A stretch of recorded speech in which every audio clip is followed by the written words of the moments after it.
Hi there, and welcome to Real Time Files. I'm your host, Chuck Talbot. At Real Time Files, we take an in-depth personal look at some of the most influential people in the fishing world today. We get to hear their stories, talk about tactics, and find out what fuels their passion. So sit back and enjoy this episode of Real Time Files.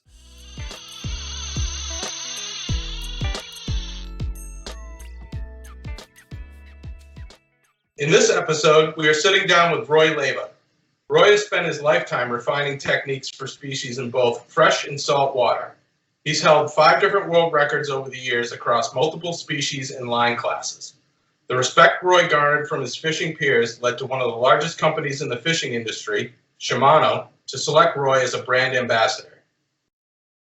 Roy, you get to talk fishing for a living. How does a journey like that begin? Well, good evening, first of all, Charles. Good evening. Welcome. Glad Thank to have you you. for having me. Yes, welcome. Thank you. It started a long time ago in the inner city of Boston. That's where I was born. Born to Cuban immigrant parents. My mother and my dad both migrated from Cuba to here, to the United States. Coming to Boston to live. I was born there an exact year after they got here. And my father fished a lot as a child in Cuba. And I think as young as like 11 or 12 years old, and they'd take a skiff out and go to, overnight and fish uncharted waters where they had no business being. And then they would salt their fish on the boat deck, and then they'd come back and they'd peddle it. So when I was growing up, that's what we did as a family. We went fishing. We didn't really do anything else. My dad had the weekend off or a day off. That as a family, that's what we did. We went, either it was Cape Cod or the North Shore, Revere Beach, Castle Island, the Sugar Bowl in Boston. We did a lot of cod fishing back then, flounder fishing, scup fishing, mostly all saltwater. I think I probably was about 6 or 7 years old when we started to go to the lake more often. And my brother, who's older, he's the oldest of 4 of us. So I've got an older brother and then 2 older sisters. My brother was heavily into freshwater, so he kind of got me into that. And then when I was 8 years old, my godfather, who lived on Cape and still does, he's actually a very well-known fisherman down there and owns a barbershop in Wellfleet called Raphael's Barber.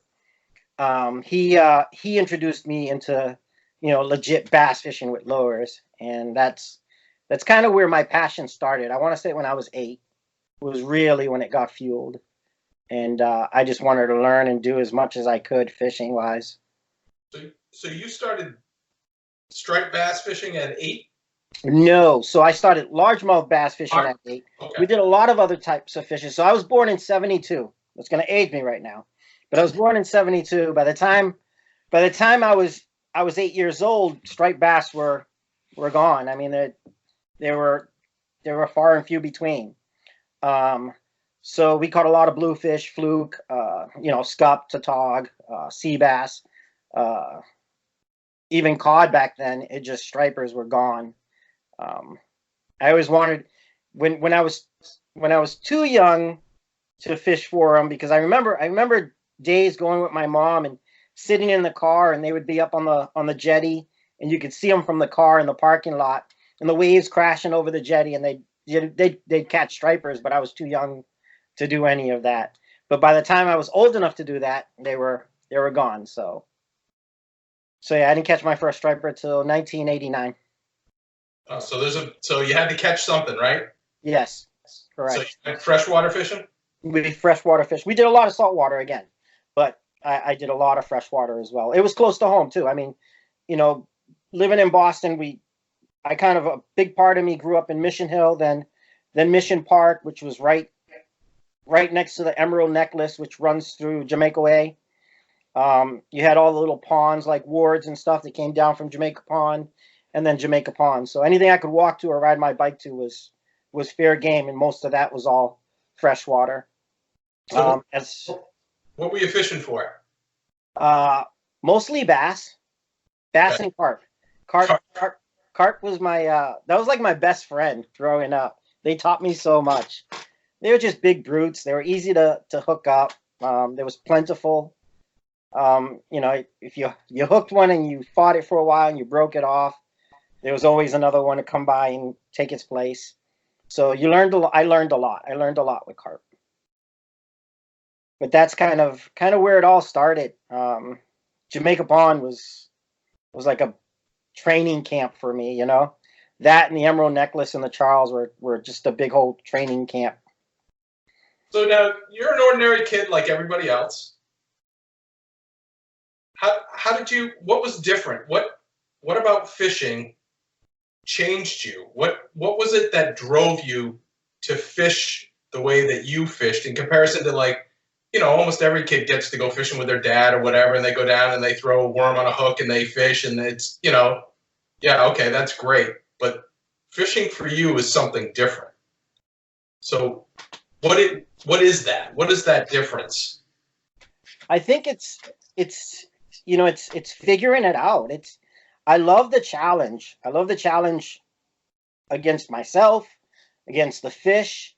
Um, just just figuring out little things, especially artificials. Just tricking a fish on an artificial is by far um, one of the best feelings I think there is, especially when you're making artificials on your own. So as a kid, I used to, tie my own flies, um, make my own lures sometimes. I mean, I've fashioned lures out of Christmas lights before, those big Christmas bulbs. Um, pens. I mean, it goes on. I mean, there's definitely a lot when you create something and then you go ahead and put it into use and it becomes, that finished product where you catch a fish. And that's the same thing for all of it. I mean, I love the challenge. I love the chase, the hunt. And just, even as far as like logging it and going back and looking through notes and just, I don't know. I don't know, that's the part of it that I love the most, I think. When And did that's you, being successful at it. when did you start, like, see, when you say things like I started logging them, or then I'd start targeting them for seasons, the when did that kind of thing start? As a kid? I mean, because I don't think your everyday, ordinary kid that goes fishing is logging things like temperature, water temp, cloud cover, moon Right. phase.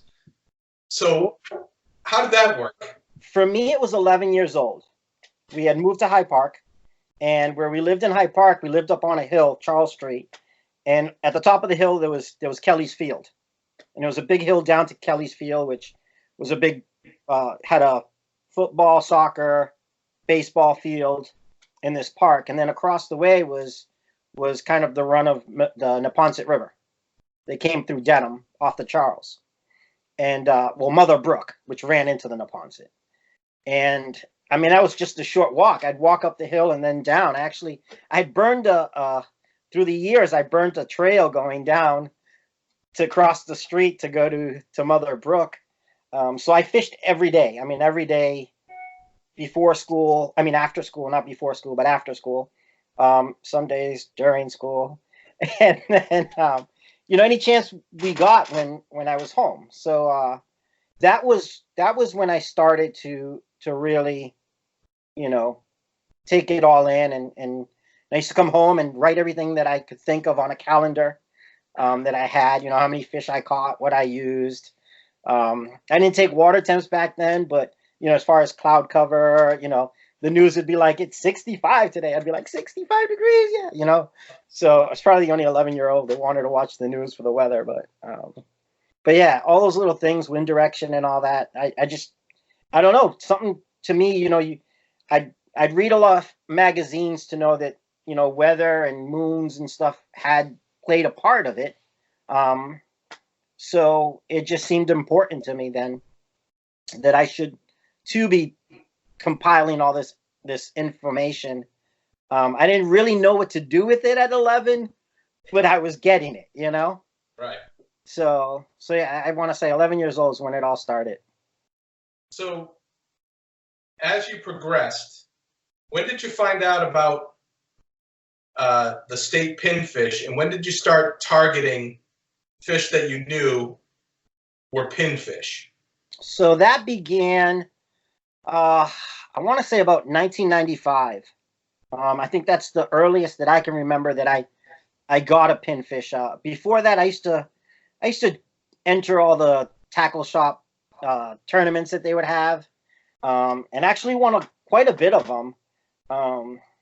I actually, one of the biggest ones I ever remember, my first one, I was 8 years old, and I know this is kind of backtracking, but I was 8 years old, and Riverview Bait and Tackle had a bluefish tournament, and I won it with a 24-pound, 11-ounce bluefish. 24 pounds, 11 ounces.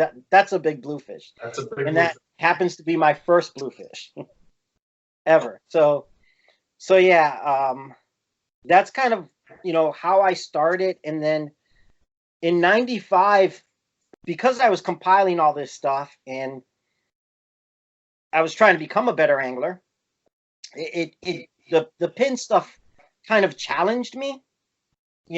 State-wise, I could get a recognition for it. So what it is the state gives out pins or a citation, right, for a certain size fish in 22 species. Might be 23 now, I'm not sure.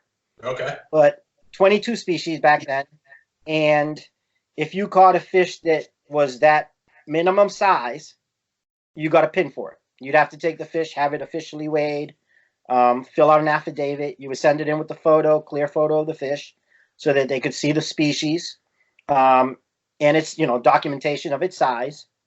And then they would send you a pin. And then at the end of the year, the biggest fish in each category gets a gold pin and an award. And that was usually held at the Worcester show that used to that fishing and hunting show in Worcester that used to be there. Yeah, I remember what you're talking about. Yeah. So what it was a friendly tournament, basically. You know what I mean? There was no pressure. You kind of went along, and those pins gave me ways of keeping mementos for some of the trophy fish that I caught, as I learned. So it was kind of, I could have a tournament against myself, but the state was supplying all the trophies. Is basically what it was, Perfect. And that's how I kind of got into it. So now you realize that there are these pinfish. So now you start targeting trophy fish of different species. Right. How does that work? So what I did, well, growing up, I did a lot of bass fishing and carp fishing, obviously. Freshwater wise, those were my two biggest targets. And then pickerel came into play, pike came into play, sunfish, calico bass, white perch, and the list started to grow as I fished more. Even though I'd target one species, I might bycatch something else.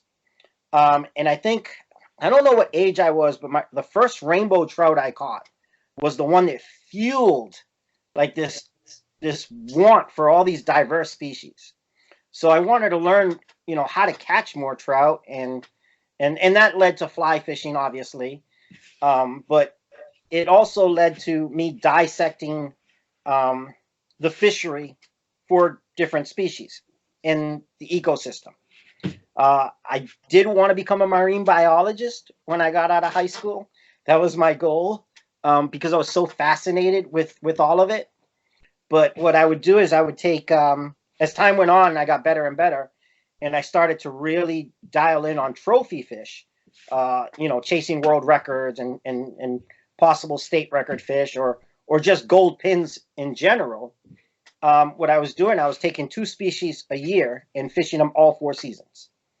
And then from all that logging and all that work, what I would do is I would take the best weeks or time to go and target trophy size fish of those 2 species. And I would carry on that to the next year. And obviously I would apply those at that time to see if I was correct, right?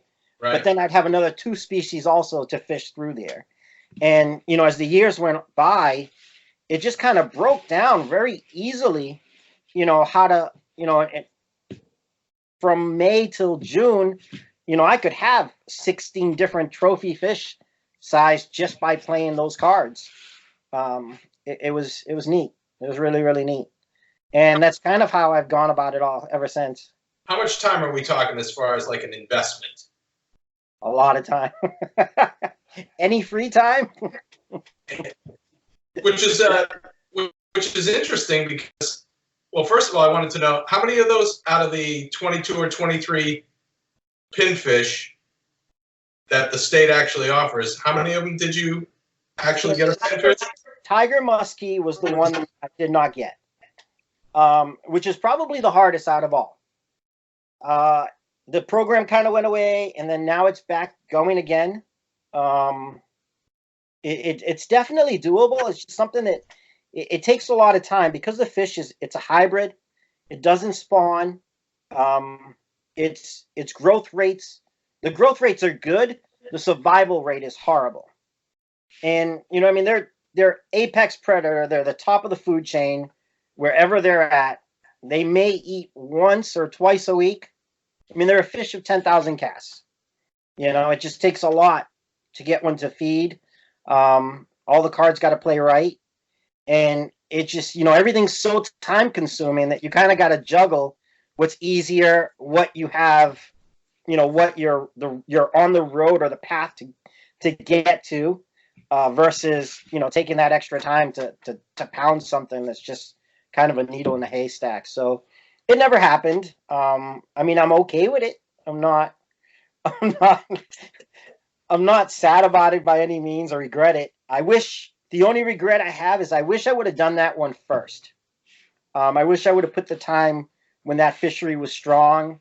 There seemed to be a lot of numbers of them, and then gone from there. I think it would have been a lot easier.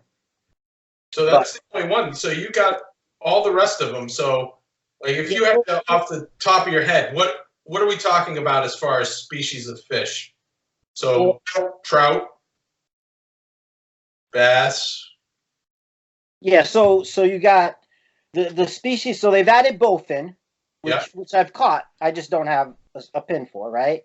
So they've added that recently. You have tiger muskie, pike, white perch, yellow perch, brown bullhead, white catfish, yellow bullhead, channel cat, largemouth, smallmouth, rainbow trout, brown trout, brook trout, tiger trout, carp, and bluegill. Sunfish. So sunfish are all piled into one. So whether it's rock bass, pumpkin seed, bluegill, that's all the same. Okay. So, and I think that's it. Oh, in Atlantic, so the landlocked salmon. And you got one of those too? Yes, I've got those. That's amazing. It's just, and it was, it seems like it would make sense. It's a nice way to challenge yourself, to have that drive, and you can have something to show for your accomplishment, so it shows that hard work pays off. When you do something like that, and as you get older, how did your approach to fishing and life kind of change? Like do you have what do you think? Where is the balance? So I'm not as much of a trophy fisherman as I used to be. That for one. I mean, obviously, as you get older, time gets harder to find. So we struggle with time a little bit. More priorities. Bills got to get paid. Your loved ones. I mean, there's a lot of things that come into factor. So time becomes harder. And I now just I think most anglers get to the point where I'm at, where you just enjoy fishing, just like going out and doing it. And that's where I'm at now. I'm still chasing dreams. I mean, I'm always looking to catch a species that I've not caught before. Currently at 502 in the U.S. So with that said, I still fish for big fish every once in a while. If things are aligned and I can get out, then I'll do it. But man, if I can go fishing for an hour before work, or if I only got an hour at from 1 to 2 in the afternoon, I'm gonna go. I don't care if all the odds are stacked against me. I'm gonna go because I'm sure there's gonna be. I can find something to catch. I'm not picky anymore like I used to be. I used to be like, oh, it's got to be a big fish, or and it was just you get so disappointed sometimes when it doesn't work out or it just doesn't line up. This way there's never this. I just love it. Like if I can get out, do it. I don't care what I'm catching. If I match my tackle to it, it's the greatest day ever, over and over again. I mean, people always like, oh, let's go somewhere and let's fly. And don't get me wrong, I've traveled a lot and I've fished a lot of places, and I'm grateful for it. But for me, fishing bluegills in a pond in the middle of the city and going to Mexico and fishing for sailfish, at the end of the day, like granted Mexico, I'd be like, oh my God, I don't want to leave. This is the greatest thing ever. At the end of the day, the feeling that I go to bed with is the same. I've had an awesome day of fishing. So that's where I'm at now. And that's what it's all about, in my opinion, too. I mean, right. It's not necessarily what you catch, it's that you're out there doing what you love to do. Correct. So what are your thoughts on fishing with others, in the sense that are you pro fishing partner, anti fishing partner? Some people are like the solitary hunter, and some other people like the company and companionship of fishing with friends or whatever. Where do you fall as far as, do you like to fish by yourself more, or do you like to fish with others more? I'm a little bit of both. It really depends on my frame of mind. So if I want to go fish and just have a good time and say, I'm go for 3 days with a couple buddies, or go somewhere, upstate New York with my best friends for a week, or my girlfriend, some river or something, or hit the canal with some people I know. I enjoy that. But then there's times where I kind of want to get away and I want to do it. Like I might have 3 days off and I've, been busting my butt for 4 days at work, and I just want to get out and fish. Those are the days when I want to go alone. Those are the days where I want to explore. And when I do that, I don't have a cutoff time. There's no, oh my God, I got to go to the bathroom. Like everything just shuts down. Like I completely forget that I have to eat. Like I completely forget I have to drink something. Like, it'll be 10 o'clock at night, and I'll message my girlfriend, Brooke, and I'll be like, hey, like, I've got the biggest headache. And she'll be like, did you drink anything all day? And I'm like, no. And she'll be like, well, it's like 100 degrees in Florida and you've been out all day. Like, maybe you should drink something. So those are the times when I like to fish alone, because when you fish with others, sometimes other people don't feel the same way. If somebody might get hungry throughout the day, so now you have to walk away from where you're at that point and go get something to eat, and that becomes an hour, and then you got to digest it, and now you're lazy, so that becomes like 2 hours. And then when you get back to the spot where you were, it's not the same. So yeah, so I'm a little bit of both. Just depends on the frame of mind I'm in. That makes sense. I think I would say the majority of the people that I know are similar that way. And then that there are some people that are just that solitary hunter. They just like to fish by themselves. Right. Which is to each his own, I guess. I mean, I like it. Sometimes I like to fish by myself, sometimes with other people. So how do you get that balance? So you have your fishing life, you have your work life, you have your personal life. How do you achieve balance when fishing is your career? I've been doing it all my life. Like, you know what I mean? It's been this road that's led to this. My life revolves around it. I've always been that, take me or leave me. It's just who I am, Right. My priorities obviously are straight. I mean, I go fishing a lot. But I think, it's a little give and take. I mean, obviously there's, I always hear people say, and granted, I don't have kids. I don't have kids. I'm not married anymore. Um, so, I mean, it other than my job, there's really nothing that keeps me down, because my girlfriend now fishes. She loves it just as much as I do. I mean, sometimes I want to sleep in because I'm tired from fishing 2 days, and she's trying to wake me up, and it's like, let's go fishing, And so it's by, it's like everything. If you revolve yourself around what you love to do, it becomes easy. I mean, it's I don't know.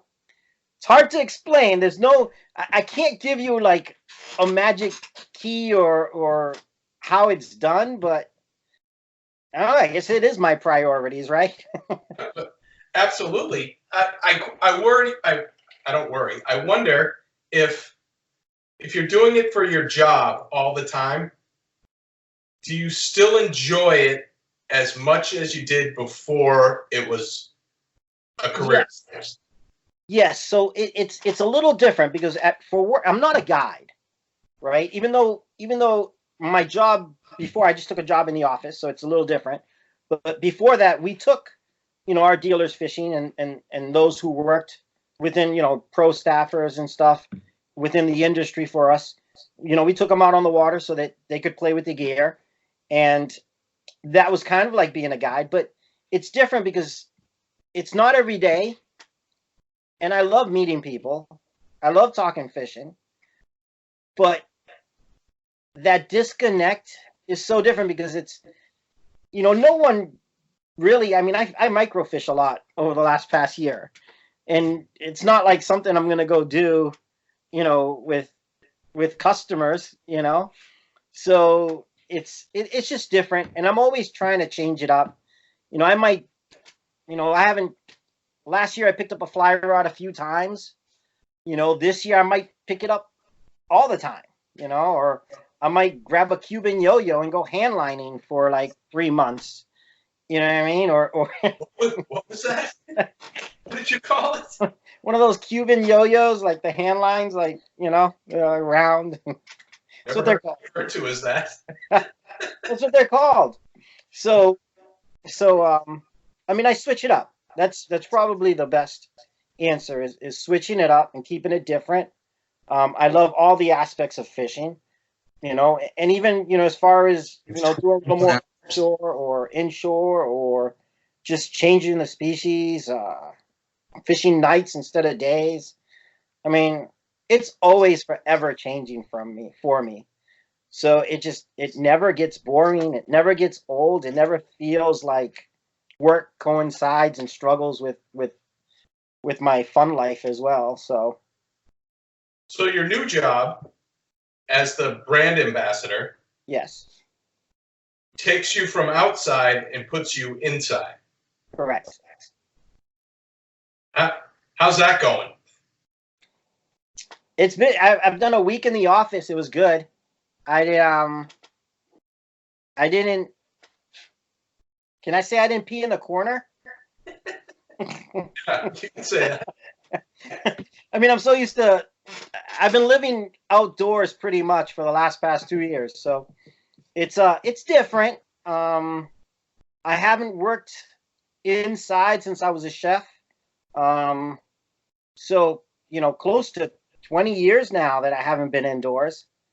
It's different. It's a new job, something that I really know not much of.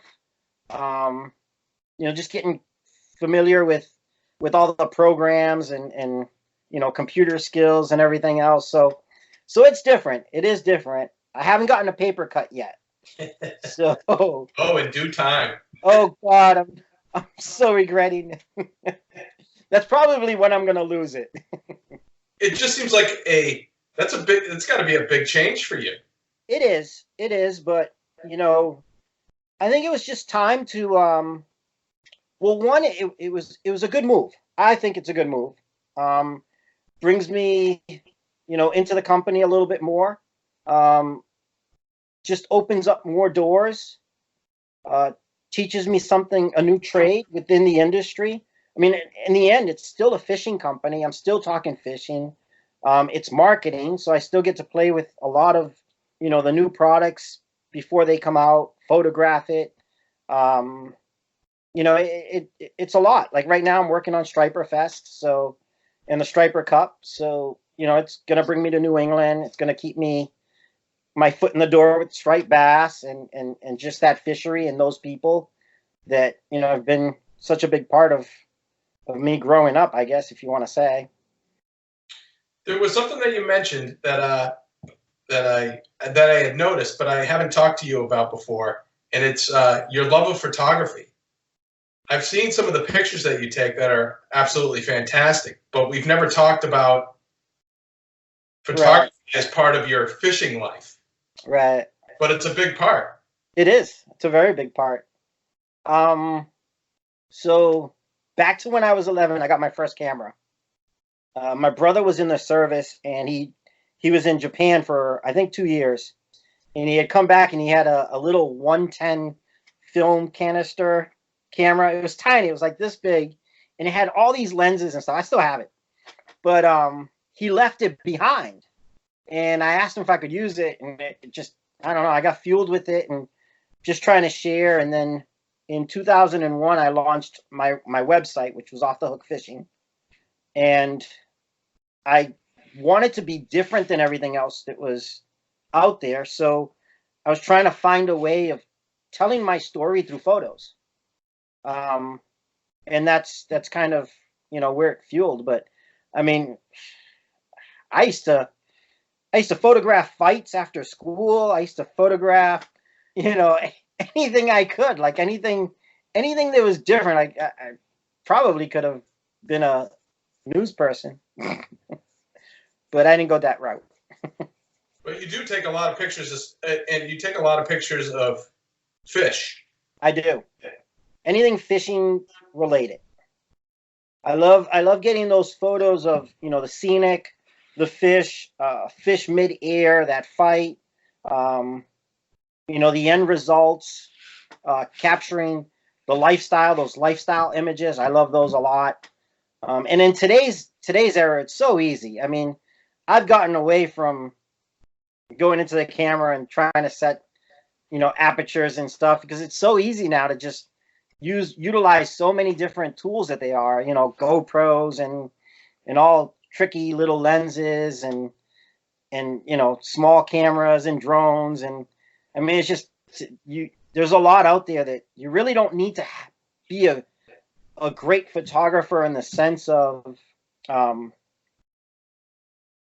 adjusting the camera, but finding the right angle and light and just kind of putting that shot together in your head before it happens.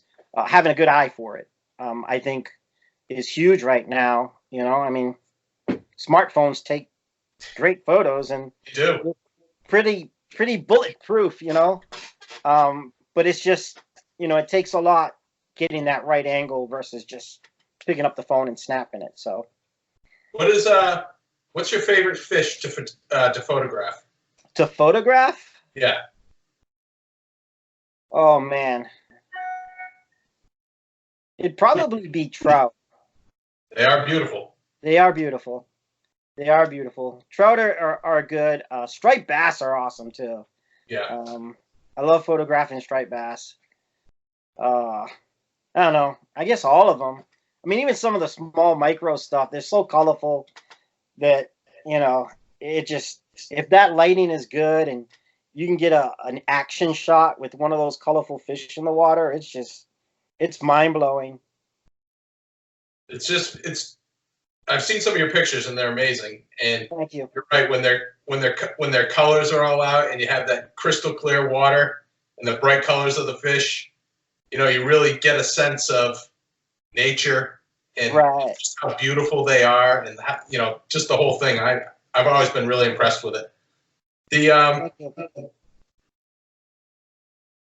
As far as fishing goes, you now, as you are, what are some of your personal goals as far as what are the things that you're looking to accomplish now? You've accomplished so much in your lifetime. What is it what's next for Roy? What are some of the things that you want to accomplish as far as fishing goes, as far as your personal goals? So I'd like to hit 600 species. I'd like to get out of the country for some of those. I don't know. It's not slowing down, but it's definitely slowing down. Not the passion part, not the fishing, just the sense of kind of trying to figure out. And one of the things that I've always loved doing is that, so, I've gone and I've caught a species, right?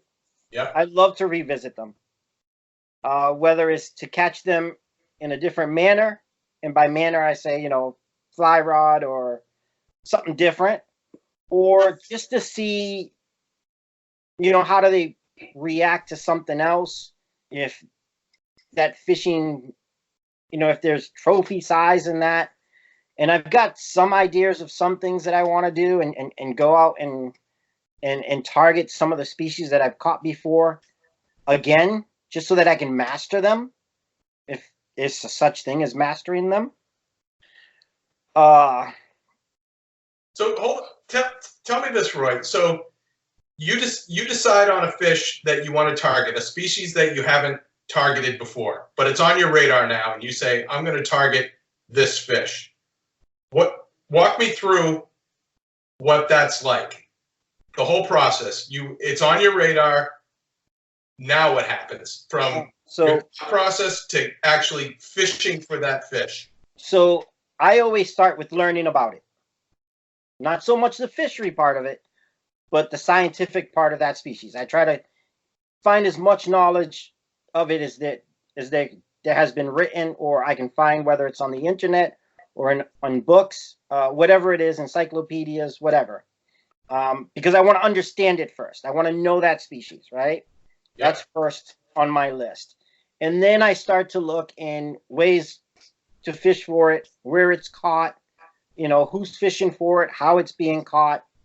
And then from there, it's, now it goes to find out those, going on a map, say like Google Map or something, or hard maps. I still use hard maps a lot because they're easy. You lay them out and you can write on them and put a ruler and, just go to town. I guess you could do that on a computer too, but still. So, then it becomes that. Where are they located? What waters? Start looking at, world records and state records. See if there's any numbers out there where they're coming out of the same body of water or something. And then from there, it's just taking it all and going and applying it. And that's how it's usually about a month process from the time it pops in my head. And through the days, it's usually late night while I'm laying in bed, just kind of scrolling through my phone, can't fall asleep. And that's when I start to look at stuff like that, and then write little notes up. And then the next day, if I've got time, then that's when I lay out the maps and start looking at stuff, and then go on Google, try to find some places, locations, access. And then I start to compile the gear together for it. Because I'm very, I like, so it's pretty bad because I love like clown knife fish. I have like a whole series of boxes for like clown knife fish. I have a whole series of boxes for peacock bass. Like I have, so that if I want to go do something, I can just grab this bag and it's got everything I need to do for that species. So I get very, very technical like that with things. So, people would call that organized. It is organized, and luck favors the prepared. It always does, right? Agreed. So it's, for me, time is, that's the biggest thing that we don't have enough of, right? Really? I'm 46 years old right now, and I swear to God, like I was just in kindergarten yesterday. If you ask me, it doesn't feel like that time ago, that long of a time ago. So it's the more prepared you are and organized, the easier it is to go do things on a whim, or when you just, time pops up. So that's usually how that starts. Have you fished in every state yet? So Utah, Alaska, and Montana. Those are the three that I have not. Well, it seems But like I haven't caught a fish in either. well, that's grim. You're gonna have to straighten that out. I know. If you so, what do you think is your favorite fish to target, and why is it your favorite fish to target? So freshwater would be brown trout. And saltwater would be striped bass. Okay, why on each? So I don't know, something about browns. They're just, to me, they're out of the four trout that we've ever had, that we have here in the Northeast. Because obviously this is where I've grown up and spent most of my time. We have brown, brook trout, rainbow, and tiger. Brown is probably the smartest one of all. It is the most challenging. It's just different, and that I like that. I like that challenge. They're a gorgeous fish. You know, the males get the big kipes on them. I don't know, something about them. What's your favorite way to target them? Nighttime in the fall on top water. It's probably my favorite thing ever. Yeah, They're a blast to catch at night. They really are. they are. They are. And And it's, just trout in general. I mean, I know that they get a bad rap because most of them are stocked in a lot of places. I do fish some wild fish in rivers, even here in New England. But at the end of the day, they're colorful, they're beautiful,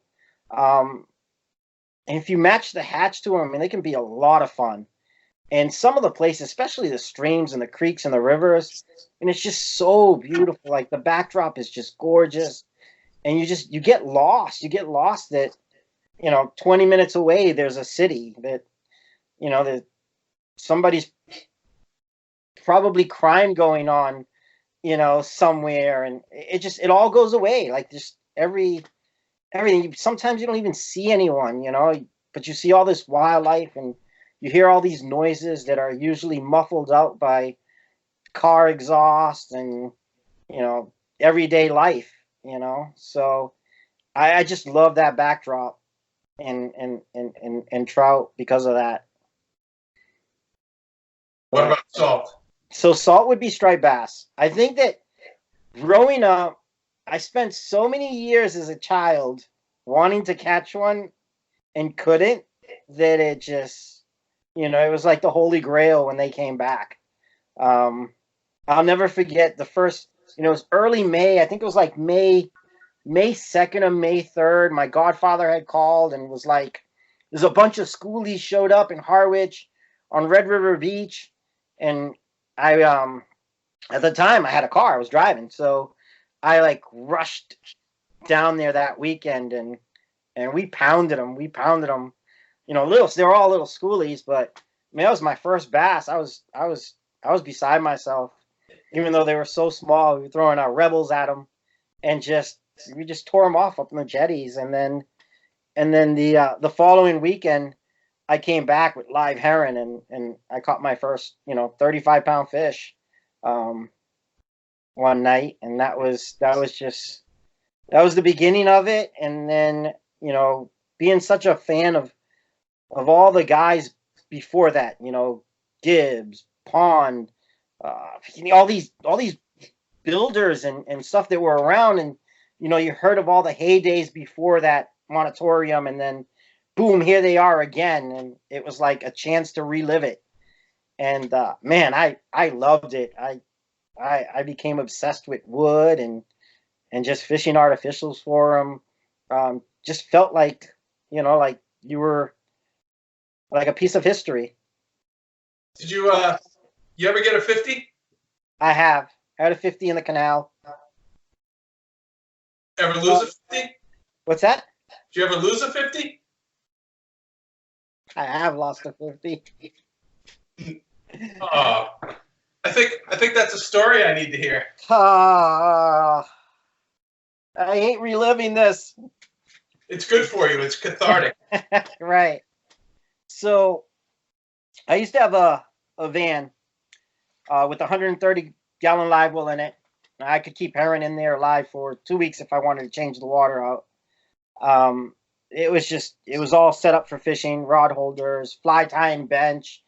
I mean, beds, you named it. This thing I bought it out, gut it, and I entirely rebuilt the inside of it just so that I could fish, sleep on it, live on it if I had to, and so on. So I had I got a bunch of herring, and I went up to the Cape, and we were fishing Chatham, and we were into a ton of bluefish.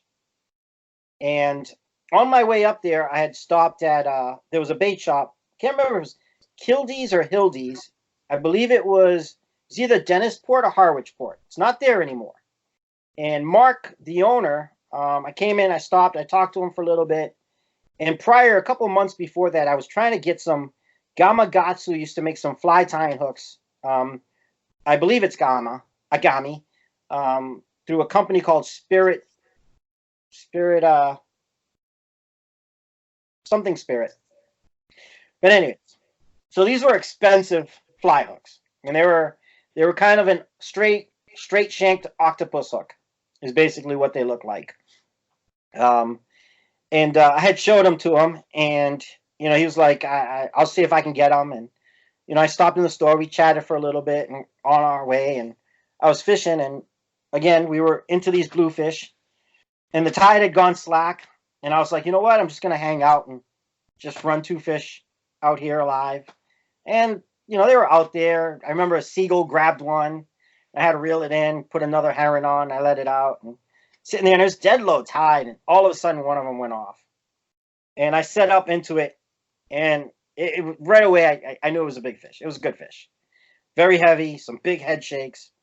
And it broke the surface in that tail. The tail is like the size of my laptop right now. I mean, it was just massive. And I was like, oh man, like, my heart's racing. And I'm like, this is it. If this, if this isn't a 50, it's going to be 40, 40-pound fish, which I had caught before, but I'll take every 40. I'll take every 15, 20-pound fish I can catch. But, so I'm fighting this fish. And through the fight, I noticed that the heron had shot up the leader. And I was like, oh man, I hope there's no more bluefish around. Well, guess what? Damn bluefish cut my line. So I lose this fish after probably a good 10-minute fight. And I was kind of brokenhearted. I knew it was a big fish. I didn't exactly know how big it was, but I knew it was a big fish. And I just let it be.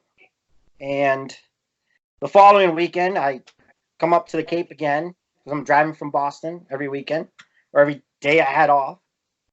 And I stopped by this tackle shop again. And I walk in, and Mark looks at me, and he's like, I got something for you. Hold on. So I'm like, what has he got for me, So he comes out, and he's kind of half chuckling. And he's got my hook, Spirit River. That's the name of the hook. And I believe it was made by Gamakatsu. He's got this 8-odd Spirit River hook with my leader still attached to it with the swivel and about 1.5 inches of line on it. And you can see where it's all frayed and cut. And he's like, this belong to you? And I was like, what? Like, where'd you get this? Like, yeah, it's my leader. And he says, well, this is going to sting a little bit. But I rented a fishing rod to a father and son this past weekend. He's like, and I set them up there up to the beach where you were at, and they were fishing with some of the frozen bunker we had here, and they came back with the 52-pound fish that I put on the scale. And that hook was in his mouth. Oh. So that's got to sing. That would have been my first 50. So from there, I want to say just a little bit over 10 years it took me to land one. A 50. A 50. Yeah. It's only a little time. Yeah, it's only a little time. Oh, that's a great story. Yeah, for you, maybe. I enjoyed it thoroughly. I'm sure you did. It hurts my heart. I feel your pain. I feel it. Yeah, no, it's all good. It's funny because, I'm excited. One, I'm excited that, this 12-year-old kid caught a 50-pounder with his father. I mean, that story doesn't get any better for them, right? No, So you no. probably created a bond and a fisherman for life, hopefully, right? I mean, that kid's probably got appreciation for striped bass, or doesn't, because he thinks they're all 50s and it's easy. Right. But it also gave me, we lose so many fish that we're always like, I wonder if that was the one, that we never know if it was the one, and at least I got that back. I mean, and I got my hook back. Those things are expensive. Well, they were expensive. It's a great story. So going from there, how do you see the fishery today? And like, we could talk about striped bass, for example, where we had a moratorium in the 80s. They come back, we have this huge success story about the resurrection of the striped bass fishery. And now it seems that maybe the fishery's taking. We did it again. Whoops, we did it again. Exactly. It's happened. Yeah, it's happened. It's kind of sad. I mean, I've been pushing catch and release for a long time now, especially of the bigger fish. I think that I'm not against people keeping fish. I'm not against commercial fishery. I'm not against a lot of those things. I don't want to make it a game fish. I think that we're grown up enough that we should be able to police ourselves if the laws aren't doing anything about it. But those big breeders, I mean, that's the future. Without those, there is no future. And over the past few years, we've hammered those breeders. I mean, it's 50s have become more common because of that size that's now, that, what do you call it? Year class? Yes, year class. So we had all these big fish over the last maybe even decade almost, right? Probably the last 5 or 6 years. We've had a lot of 50, 60-pound fish. Yes. And we've just decimated them. I mean, no one lets them go. Very rarely does anyone let them go. And that was the future. And, you have all these missed classes now, and there's a lot of little fish. There's some medium-sized fish. There's not as much big fish as we had before. I think it's if it hasn't crashed, it's getting pretty close to it. So what can we do? What's that? So what can we do? We can change. I mean, obviously, I don't think any of the laws are supposed to change until 2020, I believe, or 2021. Right. So right now, it's up to us. That's where it's at. It's, better catch and release ethics. I started pinching down barbs on my hooks. That was one of the things that I started doing to make a difference. I don't keep fish. But doesn't say that every fish I release survives. Right. So I don't want to sit here and act like, I'm good, but, just refine the ways. There's always a better way to do things, right? So holding a fish horizontal versus vertical, boga grips, gaffing a live fish. There's so many things that we can change in ourselves. Keep what you're going to eat. If you're going to keep fish to eat, keep a 28 to 30 inch fish. Let a 40 inch, 42 inch fish go. I think those are kind of some of the things that we need to start doing. I don't fish for schoolies barely anymore. I mean, I used to, as soon as they showed up, I used to go out and pound on them. Now I don't even do that. It just, why go beat on them and rip their faces open and put hook marks in them if you can't, you're not going to keep them, you know? Right. And I'm not saying there's anything wrong with that. It's just, those are the things that I've done to try to help. I know we always think, I'm just one guy, it's not going to make a difference. But, you know, when 1,000 people think like that, it makes a difference. No question. Look at it now, it's made a difference. What do you think about resource management as far as like the places that we get to fish and, you know, the issues that people have with access and, you know, trash and polluted water and all of the things that we as fishermen have essentially created ourselves? It's horrible. I think it's horrible. I think that we need to do better at that. Even if it's not your trash, if you could take it out, take it out.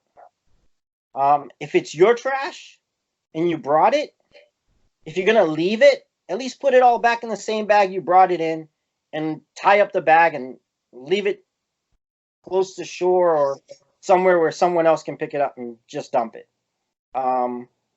Just all these little things. I think that, you know, education is probably going to be the biggest thing going forward. We need to educate the next round of anglers and the next generation on how to be a better sportsman, how to do things. Maybe it's going to result in better results, I guess. We sometimes we come on too harsh, especially on social media. We like to pound on people because they're doing something wrong or they're doing something that we think is wrong. I mean, I've met people who have kept, you know, 26-inch stripers in Boston Harbor that are looking to feed 10 mouths. You know what I mean? And even though it's wrong, I mean, I see where that's going, right? So how do you tell someone, hey, you gotta put that back when he's really got no money and this is how he's feeding his people, right? Mm-hmm. So I think through education, you know, letting people know what the end result is and, you know, that we might not have those fish tomorrow might help, you know? So I don't know. It's all we can do right now is tell our story and hope people listen, you know? Oh, absolutely. It's important. You know, it's really important that the people that are influential out there help spread a positive message.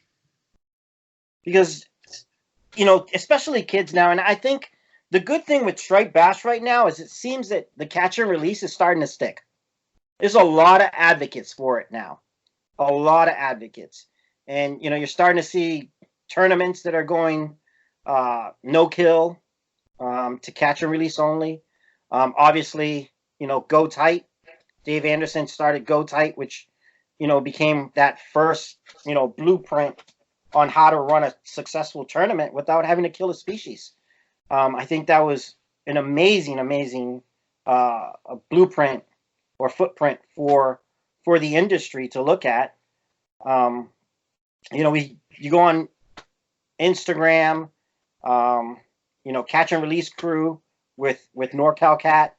I mean, there's all these advocates right now for catch and release, and it's a little late, but at least right now we have a chance to make it right. Right? We have a chance to educate through social media, which is both bad and good.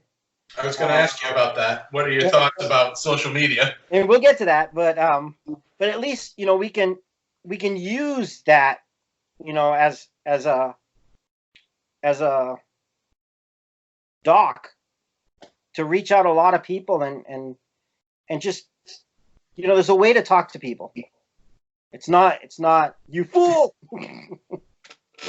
That fish, you can't keep that fish. Now it's dead. You know, it's because if someone, you know, I've got no problem with someone keeping a fish. especially if they're going to eat it. But with today's day and age, cameras, scales in every hand, length and girth measurements to get a weight that are actually pretty accurate. There's just no need anymore, no need to haul a big breeder away and just to show and pat yourself on the back, because you can do it without it. Agreed. That's just my thought. Social media. Social media. Obviously, I love it. I mean, I've had a great time with social media. I started in 2001 with my website, Off the Hook Fishing, and then as time went on, Facebook and Instagram now, MySpace, obviously back in the day. It just got easier to kind of get away from having to type in HTMLs and load for hours trying to just do one blog. So I jumped to social media, and in an aspect, it's great. I mean, you get to keep in touch with a lot of people you haven't seen in years. You get to see what loved ones do. You get to share info. Obviously, I get to share my passion through my photos on social media, help others, whether it's a question or equipment or gear or just anything. But then there's the downside of it, where we have this huge population of elite anglers that just started yesterday.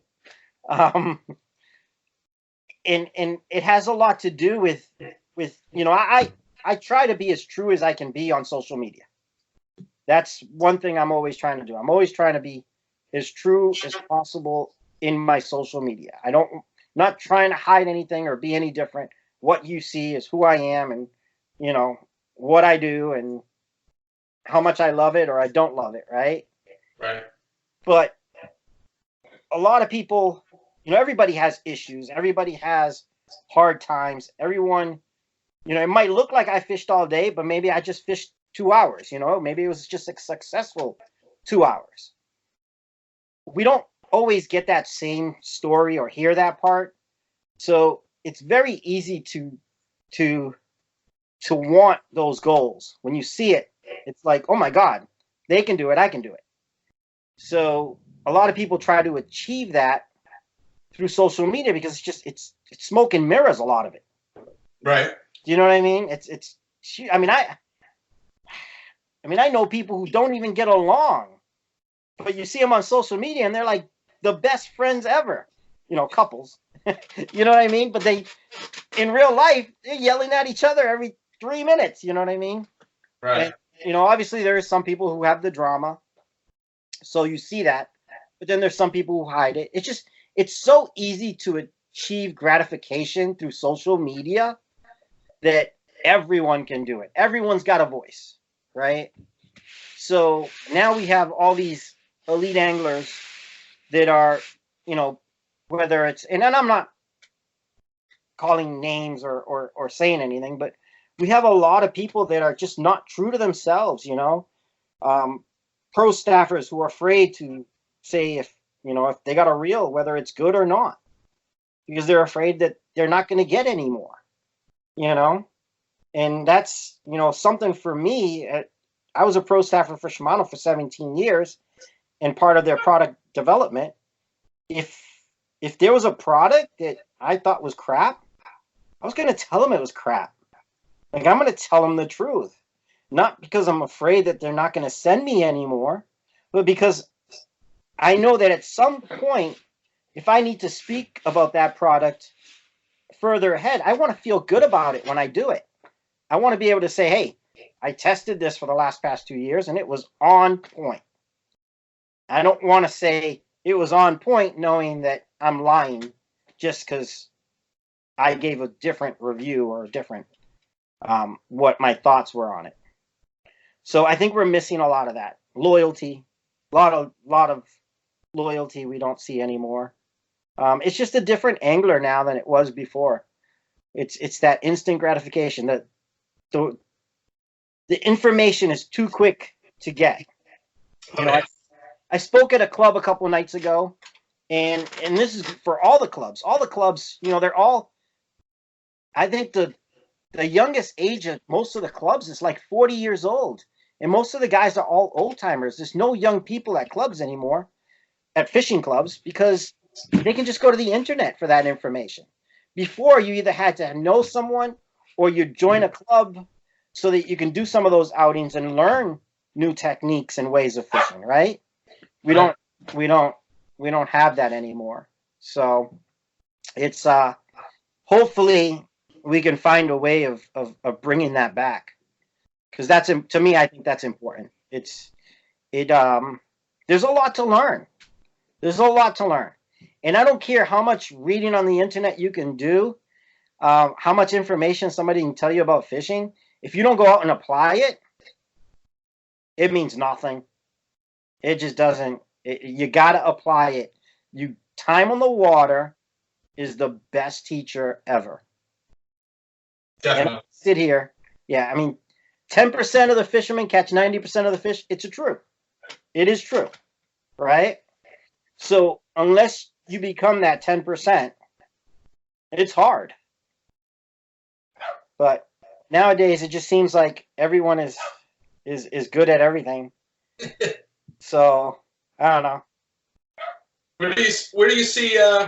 So fast forward 20 years. What's fishing like? 20 years from now? Yeah, you'll be like 80 or 90, something like that. Well, I'll probably be retired with my own little pond in the backyard, so I don't have to go anywhere. No, I think it depends. It's scary what it can become. Yeah. You know, I mean, it's from plug builders, plugs being, you know, what do you call it? Plug builders selling plugs, someone flipping them. Yeah. You know what I mean? That it's just so much that's just destroying the industry right now. So much that 20 years from now, it could be the worst thing ever, but it also could be the greatest thing ever. How do you see? Are we still fishing for striped bass in 20 years? You know how? I hope so. Well, I hope so too. The way it looks right now. Me personally, or all of us as a whole? Like, how do you perceive fishing as a whole will be in 20 years? So fishing, freshwater, saltwater, what kind of things do you see on the horizon as far as like technological advances? You know?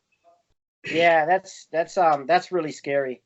I don't know if you've seen all the down imaging, side imaging, 3D imaging, sonar. I mean, it's crazy, from computerized lures to, you know, blinking lights, and technology is ridiculous. I don't think there's anything wrong with it. It's ridiculous how far it's come. Some of it is gimmicky. Some of it works. I think that the old standards are always going to hold. I mean, you can always catch fish with an Atom 40, right? That's right. Yes, you can. That's a fact. That's a fact. But no, you know what I mean? It's hard to say. I think visually, I haven't really thought about it. But it is kind of scary to see what it's going to be like. Hopefully it doesn't turn into all pay lakes, because you've seen a lot of that now. Right. The only true good fishing, you know, in other countries are pay lakes. You're starting to see it here. A lot of camps where, you know, fish are trophy-sized fish that are raised for that, you know, so customers can come pay and fish. I hope we don't get it to that point where we just destroy the fishery and that's all it becomes. I hope not. That would be tough. It would be tough. But I did my first pay lake last year. It was pretty fun. Tell me about it. I went down to Florida. Well, Brooke was coming down to visit me in Florida to do some fishing, and she seen some photos on Instagram of barramundi. So, I was like, I thought that place closed. So I looked into it, and Osceola Outback in Ocala has the only place in the United States that you can catch barramundi, and it's a pay lake. Man, we had a blast. So those fish eat top water like nothing I've ever heard before. I've seen fish eat top water, but I've never heard the sound that they make. It's just this unique sound to them, and they're brutes. They jump eye level. I mean, they come up 4 or 5 feet out of the water. Big, huge tails on them, head like a snook.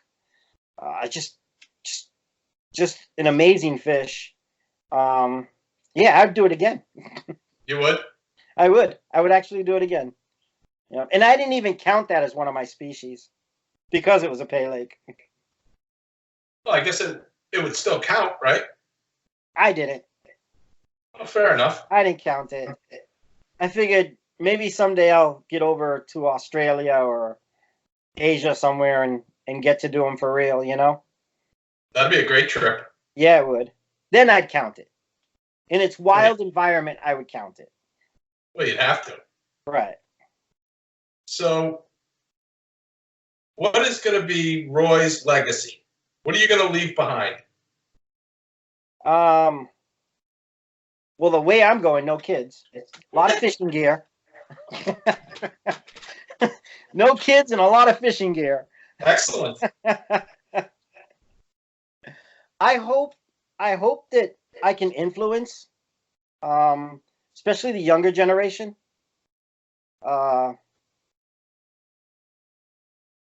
That'd be pretty much. I mean, that's the legacy I want to leave behind.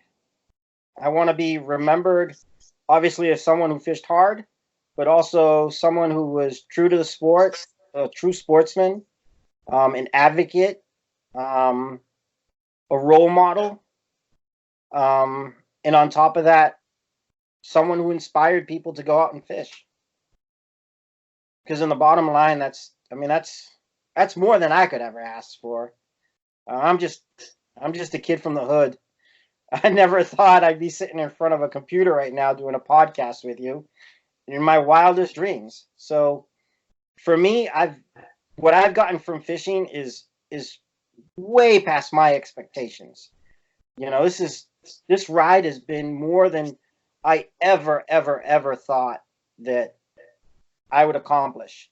Not that I set out to accomplish any of these goals. They were just kind of doors and things that opened up and, I walked through, but it's here, and I'm going to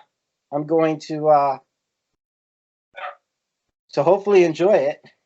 Well, it seems like you're enjoying it so far. Right?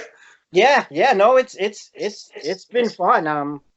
Like I said, I mean, I've been extremely grateful for the life that I've lived, and all the opportunities, the fishing, the traveling. I felt like, in 46 years, I've done a lot, and I've caught a lot of fish. The other day I was sitting at the Suffering Show, and few people were just going back and they were naming fish. They were like, have you caught this? Have you caught that? And I'm like, yeah. And I'm like, yeah. And I'm like, yeah. And I'm like, 20 minutes of this. And I'm like, yeah. No, not that one. Yeah. And I'm like, wow, I've caught a lot of fish in my life, because it's not like I've caught 502 fish and that's it. Like, those are just species. Like, I've caught countless of so many of those, that it's humbling. It's crazy. What's going to be the next fish that you target? So I really might. It's funny because growing up, I used to have this little blue book when I was a little tiny kid. I think I was probably like 5, maybe even 4. And it was just this little blue soft covered book, and it said fishes on it. And I remember when you opened it up, there was this picture of a leopard shark. And that, growing up, was like the most magical fish in my life. And I think this year I'm gonna set out to do that. I'm gonna take some time and maybe a week if I can and go to California and jot that off the list. They're pretty cool looking. I've seen Yeah. pictures. I know what you're talking about. They're cool. Awesome looking. They're like they're like a tiger, like a pimped out tiger. I mean, a pimped out dogfish. It's basically what they look like. It's an excellent description. Roy, Yes. we have the Blitz round. Uh-oh. Okay, the Blitz round. Ah! Hold on to your hat. Blitz round. Blitz round is what we call it here on Real Time Files. All right. I'm going to ask you a question, or a series of questions, 10 actually. And you're going to give me your answer to them. Quickly. All right. All right? You ready for the Blitz round? I think I am. I hope I am. Oh, it's going to be good. All right, question number 1. Yep. Do boatfish count? No. Excellent. Would you rather catch a new personal best, or would you rather catch a new species? New species. Excellent. Saltwater or freshwater? Saltwater. Is fishing a sport? Yes. Explain. So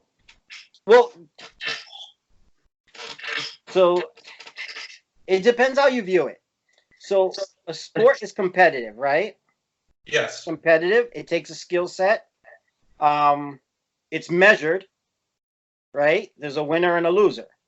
So it depends on how you look at it. Yes, but I think it can be categorized as a sport because it's always competitive, right? We're always in competition, whether it's ourselves or with someone else, or I mean, there's fishing teams, so it's got to be a sport, right?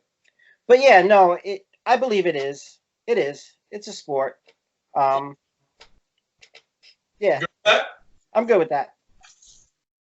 Light tackle to make it fun, or geared up and prepared? Oh, light tackle. Excellent. Direct tie or a clip? Lazy me says clip. Direct tie. It depends on how serious I'm fishing that day. Okay, so what? If I'm chasing, if I'm looking to catch a personal best, or I'm into big fish, I might go straight tie. Or if I'm fishing, say, like a bucktail. I mean, it all depends on what's on the other end of the line. So if I'm tying on a bucktail, I'm going to tie direct. Why? What's that? Okay, just out of curiosity, why? They tend, so with the jigging motion, a lot of those tend to get out of a clip. Unless I've got like a dual lock or something. Okay. So it all depends on the clip. I mean, every situation is different. Oh, that's weak. For me, I'm sorry. That was weak. I'm sorry. It's all right. I'll let you go this time. All right. What's your favorite fish to eat? None. Swedish goldfish. Excellent. All right. If you had the choice, would you fish with Stan Gibbs or Bob Pond? Oh, that's dirty. It's not dirty. Bob Pond. Excellent. Bait, fly, or plug? Which would you rather use? Plug. Why? I don't know. Well, it's a toss-up between fly and plug. Well, pick one. But with the plug, I feel like I have a lot more advantage and different gear that I can use to throw a plug. Where a fly, I'm going to either throw it on a bubble or egg or on a fly rod, right? So wind becomes a factor. So if you said to me, hey, here's a fly and a fly rod, and it's blowing 60, then I'm out of luck.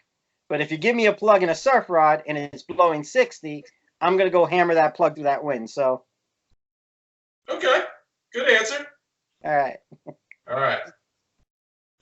And finally, Roy, finally. Ready? This is a very important question. Very important.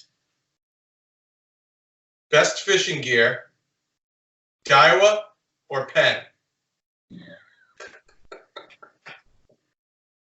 Wow.